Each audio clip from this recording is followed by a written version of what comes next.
Hello everyone, good evening. Welcome back to my another first mini vlog. তো আজি মই গৈ আছো স্বৰ্গৰত চাবলৈ। এয়া আমি আহি পাই গলো নগাঁও কৃষ্ণা হলৰ ওচৰত। তো এতিয়া আমি যাম স্বৰ্গৰত চাবলৈ। বহুত দিনৰ অপেক্ষা আছিলে, ফাইনালি আহি পাই গলোহি।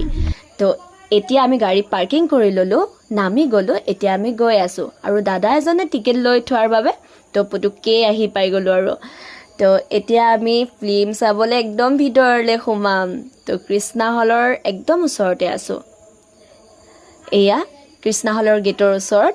তো আমি ভিতৰত সোমাই আধা আধি ফিল্মো চালো, ভোক লাগিলে আমি খাইও ললো। খোৱাৰ পাছতে একদম এণ্ডিং আহি গ'ল গান। বহুত ভাল লাগিছে গানটো চাই। আৰু স্বৰ্গৰত ফিল্মখন চাই এটাই কথা গম পালো, কিবা এটা পাবলৈ বা পইচা আৰ্ণ কৰিবলৈ ভাল কাম আৰু সৎ পথত থাকি কৰিব লাগে। বাই বাই গাইজ, আকৌ লগ পাম।